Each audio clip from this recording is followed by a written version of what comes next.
बिस्मिल्लाहिर्रहमानिर्रहीम। अस्सलामुअलैकुम। मैदान हशर कब और कहाँ कायम किया जाएगा? क्या वो मैदान हमारी इस दुनिया में मौजूद है? मैदान हशर के लिए लोग नंगे कब्रों से क्यों उठाए जाएंगे?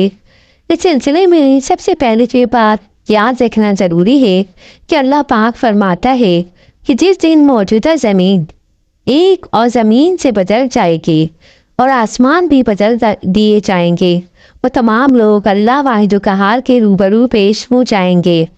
नाज़रीन गिरामी, इसमें कोई शक नहीं कि क़यामत के दिन ज़मीन और आसमान में ऐसी तब्दीलियाँ लाई जाएंगी कि वो एक नई हियत में और नए निज़ाम के साथ होंगे। रसूलुल्लाह सल्लल्लाहु अलैहि वसल्लम के हदीस पाक में इस तब्दीली का जिक्र इस तरह किया गया है। क़यामत के दिन लोगों को सफ़ेद सुर्खी माइल ज़मीन पर जमा किया जाएगा जो मैदे की रोटी की टिकिया की तरह होगी। उस पर किसी के मकान वगैरह का निशान ना होगा। अब सवाल ये है कि तब्दीलियाँ मुमकिन है या नहीं, तो जवाब ये है कि बिल्कुल मुमकिन है। जब माजी में मादे में बहुत से तग़य्युरात रूनमक होते रहे, यहाँ तक कि उसने मौजूदा ज़मीन की शक्ल अख्तियार कर ली, तो आइंदा इसकी साख्त में तब्दीली का रूनमक होना हरगिज़ बाइद नहीं है। और इसका खालिक यकीनन इस बात पर कादिर है कि उसके अनासिर तरकीबी उसके तबई कवानीन को बदल दे और इसके क़यामत के दिन मौजूदा दुनिया एक नई दुनिया से बदल जाएगी जिसके ज़मा और मकान बिल्कुल मुख्तलिफ होंगे। और उस वक्त लोगों को अल्लाह की कुदरत का सही अंदाज़ा हो जाएगा और वो जान लेंगे कि अल्लाह इनकी दुनिया को नई दुनिया से बदल देने पर कादिर था। कुरान की बाज़ आयात से ज़मीन में तब्दीली की जो सूरत सामने आती है वो ये है कि ज़मीन में इस दिन कोई बुलंदी या पस्ती नहीं रहेगी। सब पहाड़ ज़मीन बूस कर दिए जाएंगे और सब खड्डे भर दिए जाएंगे। इस तरह सतह ज़मीन हमवार और पहले से बहुत ज़्यादा बढ़ जाएगी। और सबसे अहम तब्दीली ये होगी कि समुद्रों, दरियाओं और नदी नालों को खुश्क कर दिया जाए और समुद्र की सतह का रकबा खुश्की के रकबे से 3 गुना ज़्यादा है। इस तरह मौजूदा ज़मीन से उस वक्त की तब्दील शुदा ज़मीन कम अज़ कम 4 गुना बढ़ जाएगी और दूसरे वो ज़मीन बिल्कुल हमवार होगी। हज़रत आयशा रज़ियल्लाहु अन्हा से रिवायत है कि मैंने नबी सल्लल्लाहु अलैहि वसल्लम से पूछा कि ज़मीन के बदल जाने के वक्त लोग कहाँ होंगे? आप सल्लल्लाहु अलैहि वसल्लम ने फरमाया पुर सराहत पर। ये सही मुस्लिम रकमुल हदीस की 2791, सनद तिरमिज़ी रकम हदीस 3121, मुस्नद अहमद जी 635 में है। उमर बिन मैमून हज़रत इब्न मसूद रज़ियल्लाहु अन्हु से रिवायत करते हैं कि रसूलुल्लाह सल्लल्लाहु अलैहि वसल्लम ने यौम तबद्दुल अर्ज़ गैरुल अर्ज़ की तफसीर में फरमाया, वो सफ़ेद ज़मीन होगी गोया कि वो चांदी है, उसमें कोई हराम खून नहीं बहाया गया होगा और ना इसमें कोई गुनाह किया गया है। अब आते हैं इस सवाल की तरफ कि मौजूदा ज़मीन के लिहाज से ज़मीन का वो कौन सा हिस्सा होगा जहाँ मैशर बर्पा किया जाएगा। नाज़रीन गिरामी, मौजूदा ज़मीन के लिहाज से अर्ज़ महशर का खत्ता सरज़मीन शाम होगा। इमाम अहमद ने मसनद और हाकिम ने मुस्तदरक में हदीस बयान की है कि तर्जुमा है कि तुम उस तरफ पैदल सवार और मुंह के बल घसीटते इकट्ठे किए जाओगे और अपने हाथ से मुल्क शाम की तरफ इशारा किया। और सही अल-जामी शफ़ीन में अल्लामा अलबानी ने मसनद अहमद वगैरह से हज़रत मैमूना बिन्त साद की हदीस नकल फरमाई है कि रसूलुल्लाह सल्लल्लाहु अलैहि वसल्लम ने फरमाया कि शाम हशर व नशर की सरज़मीन है। रोज़ क़यामत नई ज़मीन चमड़े की तरह सीधी हमवार बिछा दी जाएगी। कुरान पाक में इरशाद है, और जिस दिन ज़मीन खींच यानी बिछा दी जाएगी।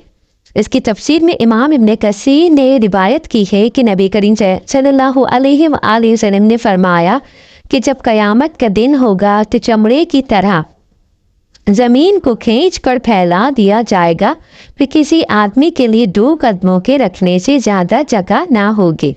ये सबसे पहले मुझे पुकारा जाएगा।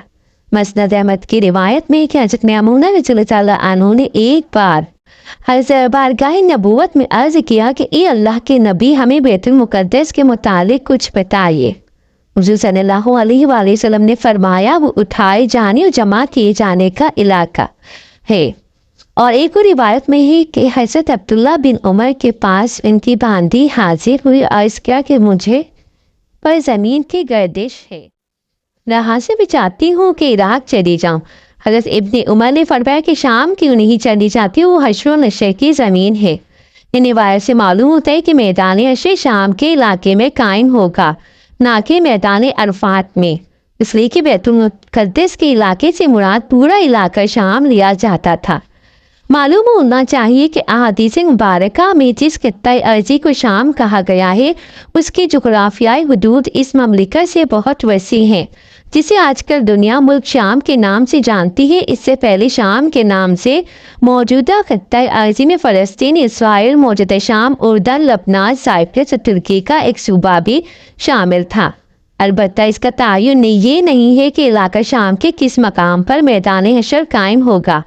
ناظرین گرامی، آپ کو یہ جان کر حیرت ہوگی کہ میدان حشر میں سب لوگ ننگے اکٹھے کیے جائیں گے۔ حدیث پاک میں کچھ یوں ہے کہ ام المومنین حضرت عائشہ سے روایتیں اور بیان کرتی ہیں کہ میں نے رسول اللہ صلی اللہ علیہ وسلم کو فرماتے سنا، لوگوں کو قیامت کے دن ننگے پاؤں، ننگے بدن اٹھا کے میدان حشر کی طرف لایا جائے گا۔ وہ اپنی قبروں سے ایسے نکلیں گے جیسے اس دن تھے کہ جب ان کو ان کی ماں نے جنا۔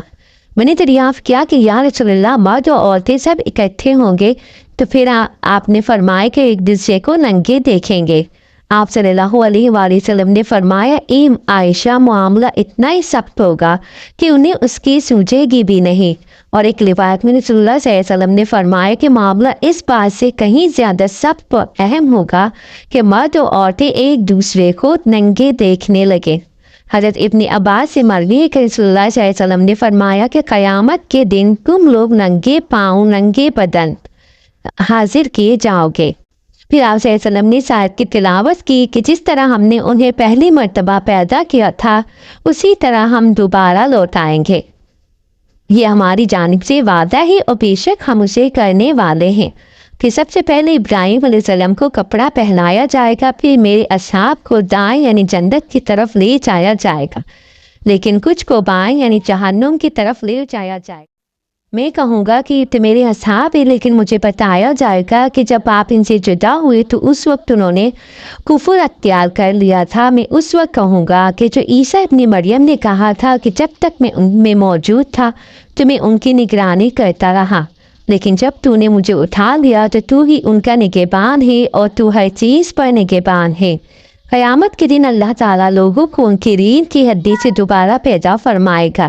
اس سے لوگ ٹھیک اپنی شکل و صورت میں اسی طرح پیدا ہوں گے جس طرح دانے سے کھیتی اور گٹھلی سے کھجور پیدا ہوتی ہے۔ پھر وہ اپنی قبروں سے برہنہ پاؤں، برہنہ جسم اور مفتون حالت میں اس طرح نکلیں گے گویا بکھری ہوئی ٹڈیاں ہوں یا بکھرے ہوئے پتنگے، اور وہ راہی حشر سے ناواقف نہ ہوں گے، بلکہ بس تیترے سے بھی اپنی منزل کے بارے میں زیادہ آگے ہوں گے، اور قبروں سے نکل کر اس طرف دوڑیں گے جیسے شکاری شکار کے جال کی طرف دوڑتے ہیں۔ سب سے پہلے ہمارے نبی کریم صلی اللہ علیہ وآلہ وسلم کی قبر شق ہوگی۔ سائقہ سے آفاقہ بھی سب سے پہلے آپ ہی کا ہوگا۔ قبروں سے اٹھنے کے بعد جن کو سب سے پہلے لباس پہنایا جائے گا وہ خلیل الرحمن حضرت ابراہیم علیہ السلام ہیں۔ اس دن سب لوگوں پر انتہائی گھبراہٹ اور خوف دہشت کی کیفیت طاری ہو جائے گی۔ تو یہ ہوگا میدان حشر یعنی روز قیامت کا دن۔ اگر میری یہ ویڈیو پسند آئی تو اس کو لائک، شیئر اور سبسکرائب کیجیے۔